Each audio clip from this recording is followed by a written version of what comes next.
Ladies and gentlemen, I'd like to call to order the Tuesday, March 9th meeting of the Oklahoma City Economic Development Trust and welcome you all to our meeting today.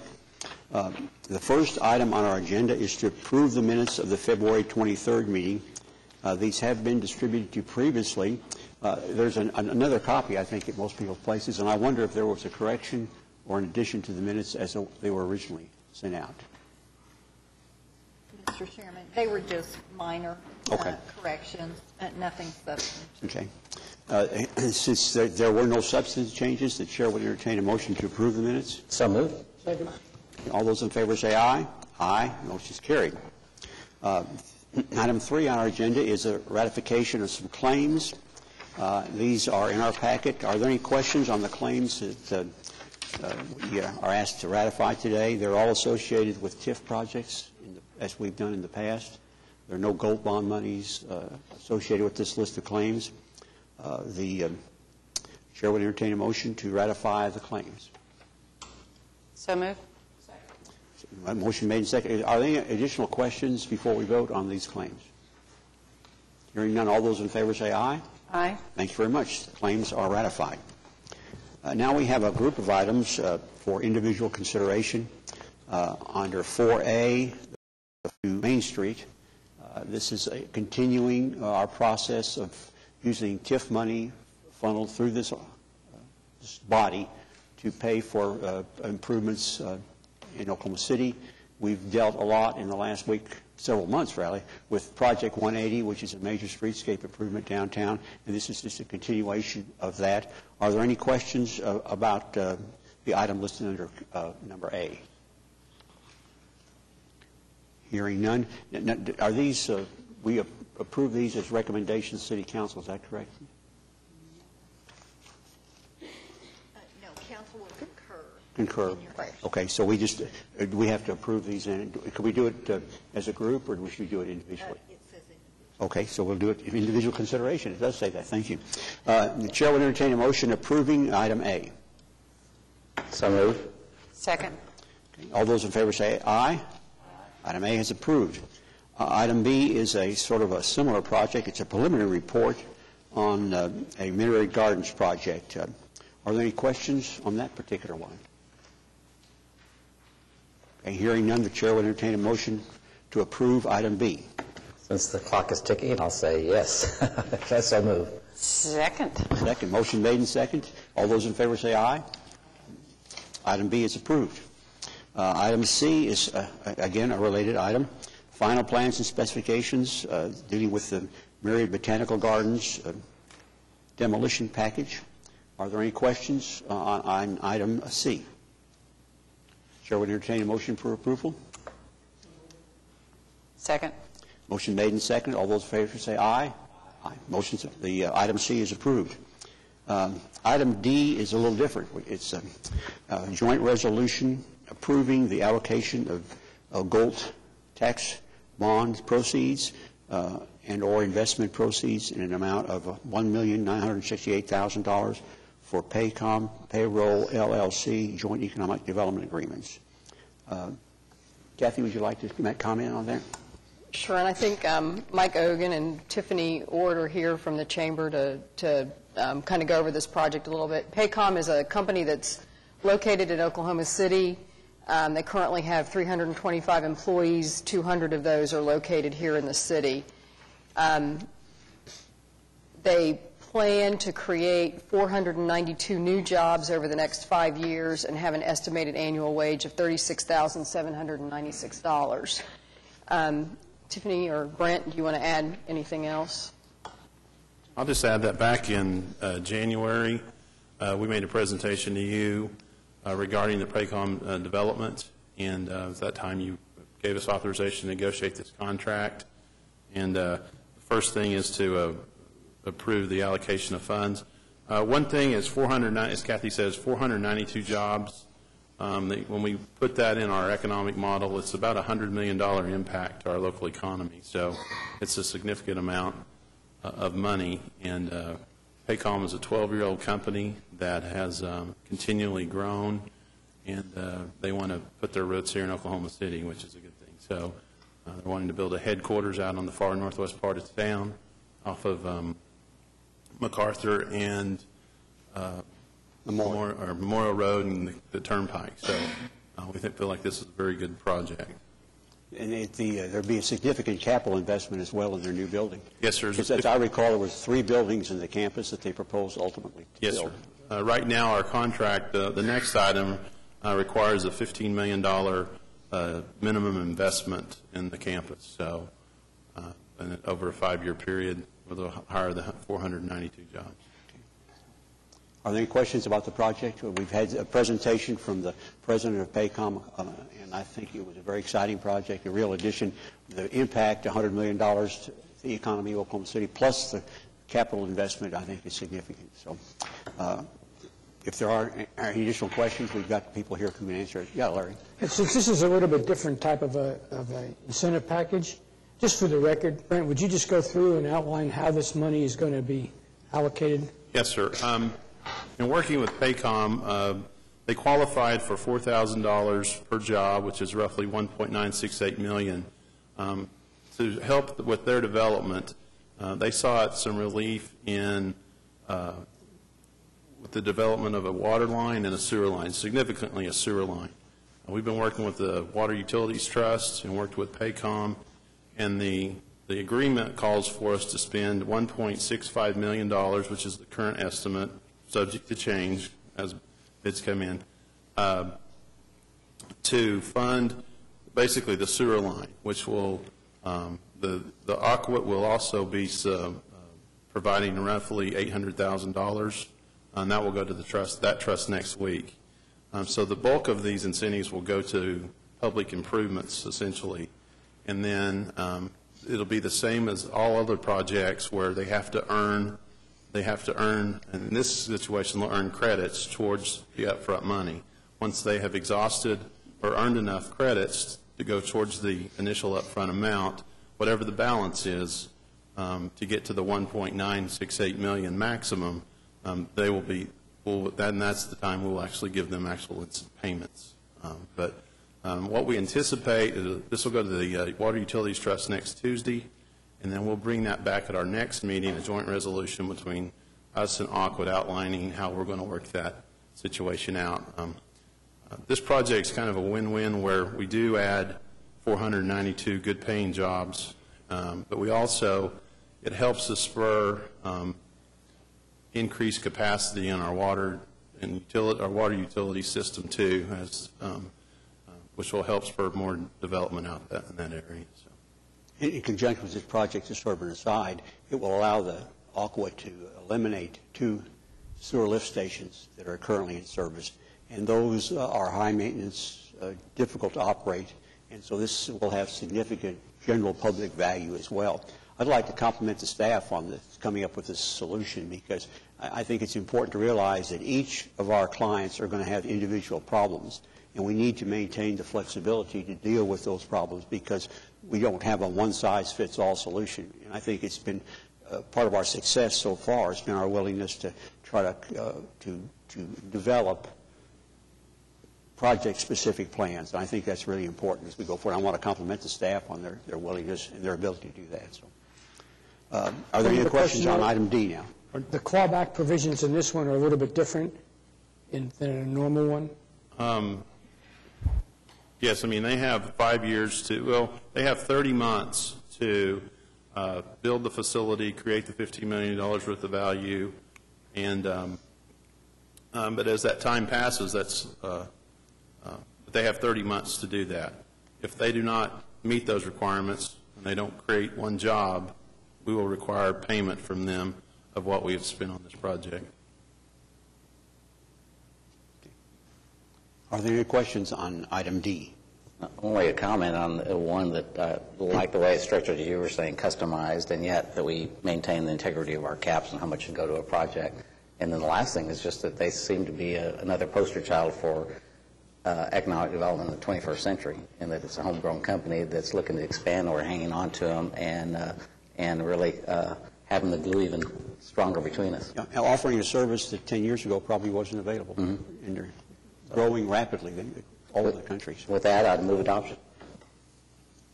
Second. Second. We have a motion made and second. Is there any further discussion or questions on item D? All those in favor say aye. Aye. Item D carries. Item E is a related item. Kathy, you want to say something about this? Well, I think we've pretty much covered everything that was in the Economic Development Agreement. That's the agreement that spells out the amount of money that we'll pay out, what we expect the improvements to cost, and how we structured the clawbacks, or how we would get paid back if they don't perform. So that's all spelled out in the Economic Development Agreement. That's item E. Okay. Are there any questions on item E? Hearing none, the chair would entertain a motion. So moved. A motion made. Second? Second. I seconded it because I can do that. I know. So I get worried when but finding out I have this immense power to second motions, I just we have a motion made and second. Are there any further discussion? All those in favor say aye. Aye. Item E is approved. Item F is a report on one of our clients, and looking forward to this. I was just going to, a few months ago, we did an economic development agreement with Advanced Academics, and they recently opened up in their new facility in the Bricktown area. And as part of our effort to bring back progress reports to you, we've asked Mr. Jeff Elliott, the president of Advanced Academics, to provide you with a brief presentation. Thanks. Thank you, Mr. Elliott. Thank you, and thanks for having me. I'm happy to do this. I think some of you know I relocated here from Seattle about 8 years ago, and had been to Oklahoma City one time prior to coming to talk to the venture capital group that owned the company at the time. And since then, my wife and I have just fallen in love with Oklahoma City and the area, and we've got 3 young kids, and it's just such a great place to raise a family. And so when we were acquired by DeVry in 2007, we made a strong pitch to keep our headquarters here. And it met with a little bit of skepticism. How are you going to recruit, the highly qualified teachers that you need to hire? You're a technology-driven company. How are you going to hire those people that are qualified to do those jobs? And as you grow, like we've been growing at 50% or so a year, how are you going to be able to keep up with that kind of stuff? And one of the things we talked about is the partnership that seemed to be formed with the city and with private business, the Chamber of Commerce, and that's a little bit foreign to those living in Chicago. They just don't have that same kind of an environment that we operate in here. And so in any event, this was kind of a culminating event for us, being able to be part of this program that you approved not long ago. And in fact, the very first point on, if we just skip right past the agenda, I think, well, first, this is just a refresher here. What you're looking at right now, this is the agreement. 5-year term, a minimum of $1 million first-year investment, $2 million total, 250 jobs over the 5-year period, and our baseline really started March 1 of 2009, so we're a year into this, and the baseline was 117 jobs. So just skipping to that next, the next slide there, and the first bullet point there, this is kind of a strong argument for backing up the argument we made to stay in Oklahoma City, not to be consolidated into some other entity, whether it's in Chicago or somewhere else. And I think everyone knows that we have operations around the country. Actually, we're international now. I don't know if we were the last time I was here, but we have an operation now in Thailand, and so we're serving those kids. It just so happens that they're exactly 12 hours ahead of us, and so that really helps support our 24/7 operation. We have people in our office around the clock that are there to work with kids on their schoolwork, no matter what time they're working, and this helps us kind of balance that out a little bit, having students in Thailand. And these are kids that, juniors and seniors, who are typically in English language school there, but they want to get a U.S. diploma and then eventually hopefully come into the U.S. for a U.S. diploma.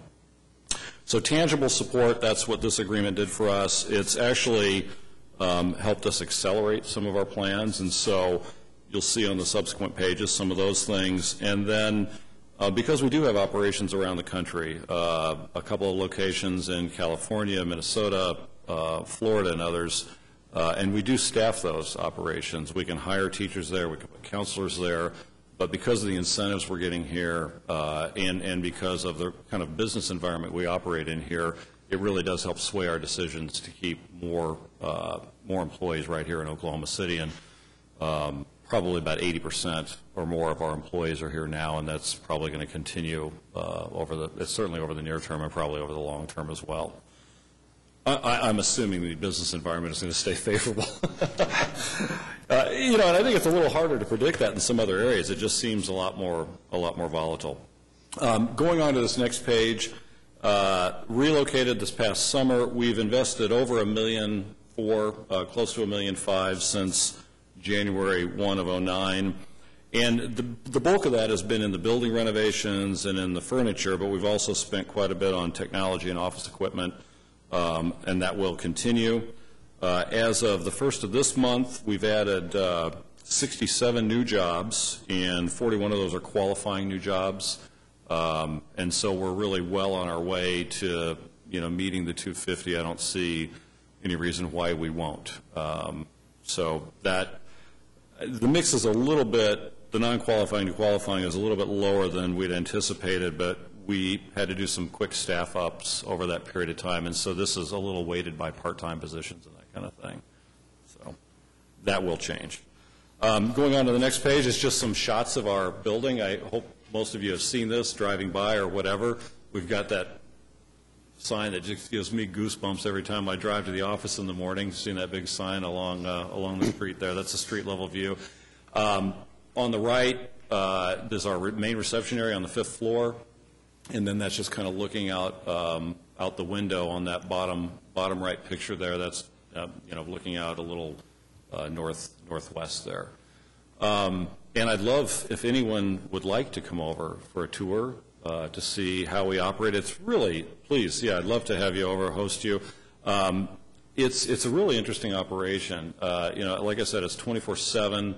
We're on 3 floors right now. One entire floor is just taken up by teachers working with kids all over the country and now outside the U.S. as well. It's just really interesting to see how teachers work with students in real time. And so I'd love to have anyone over that would like to see that. And then just going on to the last page, future plans, a minimum of another 210 employees. We're going to continue our expansion into international markets. We're a little bit kind of on the international side riding on the coattails a little bit of our parent company, DeVry. They've got a significant operation in Brazil. That may be one of our next expansion areas. But, Asia and even some of the English-speaking former, Commonwealth countries are some of the areas where we'll probably move to next. We're looking at expanding our facility to the 7th floor. Right now we have 4, 5, and 6 in the Candy Factory building. We'll move into 7 the first part of our fiscal year, which is July of 2010. And then possibly taking the entire building over the next 2 to 3 years. We've even toyed with the idea of maybe having a charter school on the first floor at some point, which we think would be really interesting. It's kind of a lab and test environment. You're the first hearing that. That's just something we've talked about internally. But it would be an interesting one as we see more and more school choice in Oklahoma. That might be a real option for us in the future, and love to have that kind of an environment for students in Oklahoma City. So anyway, I guess the conclusion here is that we're on pace to meet all the requirements, and I'm happy to answer any questions you might have. Well, thank you very much for your project. We appreciate that. And are you pleased with the Bricktown location? Oh, absolutely. Love it there. Yeah. It's an exciting place to work. It is. It's a lot of fun. You can walk to the Thunder games. We'll consider you from Seattle as a precursor to the Sonic. Yeah, well, I still get a lot of grief from my brother-in-law who lives there. So, well, we appreciate the donation. It's a great team. Yeah. Are there any questions or comments? Just quick one, Jeff. Are you all eligible for any of the education stimulus money that's being invested? Through our partner school districts, we are. And in fact, we have a couple of projects going on right now. One in particular that comes to mind in Sacramento, where we're working with Sacramento City Schools, and they have quite a bit of stimulus dollars. Now, a lot of the money, you probably know, has just kind of gone to backfill for for the school districts across the country and, saving jobs and that kind of thing. But we're actually working with them on some new projects, so, yes. Good. Good. Any other comments? Thank you again for your contribution to Oklahoma City, and we will do our best to maintain that positive business attitude. Great. Thank you. Okay. Next on our agenda is the General Manager's Report. It looks like Brent has something that he wants to point out, so we're going to let him. Well, other than a lot of numbers, I won't go over all of it in detail. We're continually, spending a significant amount of money on TIF 8, our Devon TIF project. That one continues to go along. Other than that, there's not much change. I did want to give you an update on the Outlet Mall. I talked to them on Friday, and they went back out for bids for their private investment out there for the buildings. And when I talked to them yesterday, they told me that the numbers they got were positive. So we're still pushing along with that, and hopefully we'll be able to come back and have an agreement in the next. I had 60 days in here, but hopefully within the next 30 days. We're hopeful for that. So, What was their tipping point on percentage of? 75%. 75. So they're what, 73 now? They're at 73, yes, sir. And they basically told me when they do start breaking ground, it seems like that last 25 fills up pretty quickly. When that's because there's people that are still hesitant to sign up, but once they see dirt moving, things start to happen. That's sort of our attitude as well. Any comments or questions? I think that's encouraging to hear. We've nursed that one along for several months now, and I'm glad to see something actually positive happening on it. And one other thing, I just wanted to remind y'all, on March 23rd at 10 o'clock in the morning, they'll be having an open house for AAA, another company that we helped bring to Oklahoma City. And I just wanted to be sure that you all had that on your calendar. I know it would be difficult for Mr. Ryan and Mr. McAtee since they'll be in a city council meeting, but for the remaining trustees, I wanted you to be aware of that time and that date and time. I'll just walk across the street. Well, I wish we could go, but we have a thin council attendant. We have several members being absent that way, so in order to ensure there is a quorum to continue business, why Larry and I have to be there. So we, unfortunately, will not be able to be there. But give them our regards, Rhonda. Okay. Anything else in the General Manager's report? Comments from the staff? From our trustees? Citizens? Hearing none, we are adjourned. Thank you very much.